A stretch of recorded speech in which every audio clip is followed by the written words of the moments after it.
সিয়াম সাধনার মাস পবিত্র মাহে রমজান সমাগত। রমজানুল মোবারক।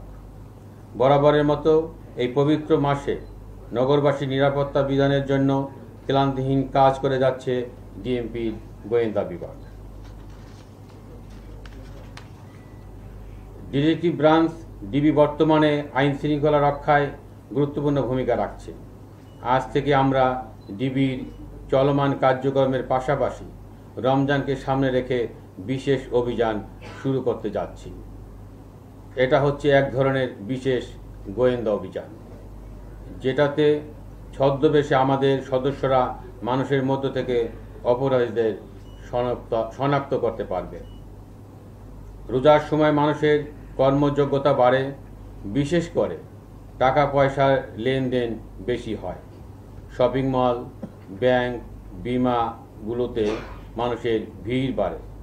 রেল স্টেশন, বাস টার্মিনাল কিংবা সদরঘাট সহ অন্যান্য জায়গাতে মানুষের উপস্থিতি বাড়ে। এসব জায়গায় কেউ যাতে নাশকতা না করতে পারে সেই জন্য আমাদের গোয়েন্দা নজরদারি বাড়ানো হচ্ছে। পাশাপাশি দূরের যাত্রাপথ, বিশেষ করে বাসের কোনো দুর্ঘটনা যাতে না ঘটে সে লক্ষ্যে গোয়েন্দা তৎপরতার মাধ্যমে আমরা আগে থেকেই ডিবির তথ্য প্রযুক্তির ব্যবহার বাড়াচ্ছি। আমাদের গোয়েন্দা প্রতিবেদন বলছে, চুরি, ছিনতাই, ডাকাতির সাথে যারা যুক্ত হচ্ছে তাদের বেশিরভাগের বয়স 15 থেকে 30-এর মধ্যে। এদের অনেকেই কিশোর গ্যাং। তারা বিভিন্ন অপরাধে জড়িয়ে পড়ছে। আবার কিছু ফ্যাসিস্ট পতিত রাজনৈতিক শক্তি তাদের ইন্ধন দিয়ে অপরাধ কার্যক্রমে জড়িয়ে দিচ্ছে। বিভিন্ন এলাকায় চিহ্নিত সন্ত্রাসী বাহিনীর কথা আমরা শুনতে পাচ্ছি। তাদের বিরুদ্ধে আমরা অল আউট অ্যাকশনে যাচ্ছি। প্রিয় সাংবাদিক বন্ধুরা, আইন শৃঙ্খলা রক্ষায় যৌথ বাহিনী সারা দেশে তৎপরতা বাড়িয়েছে। অন্যান্য নিরাপত্তা বাহিনীও মাঠে আছে। সেখানে গুরুত্বপূর্ণ ভূমিকা রাখছে আমাদের অহংকার বাংলাদেশ সেনাবাহিনী। আমরা বিভিন্ন গোয়েন্দা তথ্য দিয়ে তাদের সহায়তা করছি, যা ভবিষ্যতে আরও বৃদ্ধি পাবে।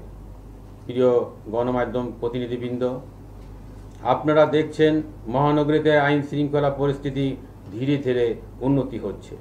আমাদের কাজ হচ্ছে গোয়েন্দা নজরদারি শক্তিশালী করা।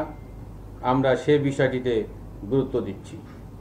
আমরা আশা করি কিছুদিনের মধ্যে আপনারা আরও ভালো অবস্থান দেখতে পাবেন, সে প্রত্যাশা করছি।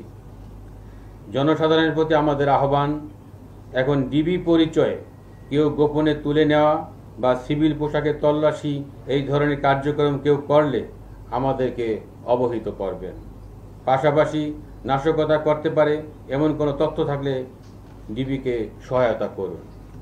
আপনাদের পরিচয় গোপন রেখে, সম্পূর্ণ নিরাপদ রেখে আমরা প্রয়োজনীয় ব্যবস্থা গ্রহণ করব। এ দেশ আপনার, আমার, সকলের। দেশে শান্তি থাকলে শান্তি থাকবে জনমনে।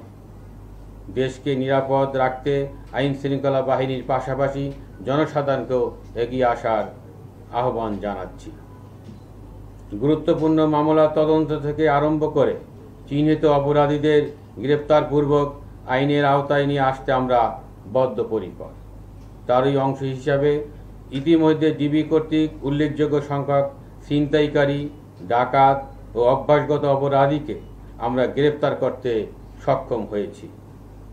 গুণগত মান বজায় রেখে এবং অপরাধের গুরুত্ব বিবেচনায় ডিবি কাজ করে থাকে। আমাদের কাজে যেমন সক্রিয়তা আছে, তেমনি নিশ্চিত করা হয়েছে স্বচ্ছতা ও জবাবদিহিতা। আমরা যেমন সাধারণ মানুষের ভরসার আশ্রয়স্থল হতে চাই, তেমনি অপরাধীদের জন্য হতে চাই আতঙ্ক।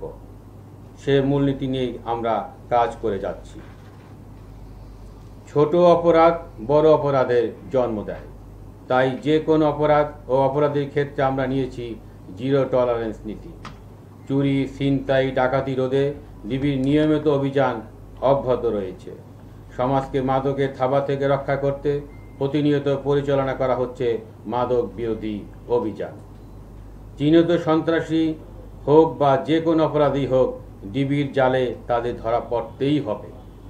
সমাজে বিশৃঙ্খলা সৃষ্টিকারী, সাধারণ মানুষের নিরাপত্তা ঝুঁকি তৈরি করে এদেরকে আমরা বিন্দুমাত্র ছাড় দিব না। পবিত্র মাহে রমজানে নগরবাসী যেন নিরাপদে ইবাদত বন্দী করতে পারেন, সেই জন্য ডিবির কার্যক্রম আরও বেগবান করা হয়েছে। আমি আত্মবিশ্বাসের সাথে বলতে পারি, নগরবাসী এ সময় অধিকতর নিরাপদ ও স্বস্তির পরিবেশে থাকবেন। যে কোনো প্রয়োজনে ডিবি আপনাদের পাশে রয়েছে। বর্তমান অন্তর্বর্তীকালীন সরকার এবং ঊর্ধ্বতন কর্মকর্তার নির্দেশ মোতাবেক নগরবাসী শান্তি শৃঙ্খলা রক্ষায় আত্মনিয়োগ করব, এ প্রত্যাশায় আমার বক্তব্য শেষ করলাম। আপনাদের সবাইকে আন্তরিক ধন্যবাদ ও কৃতজ্ঞতা। আল্লাহ হাফেজ।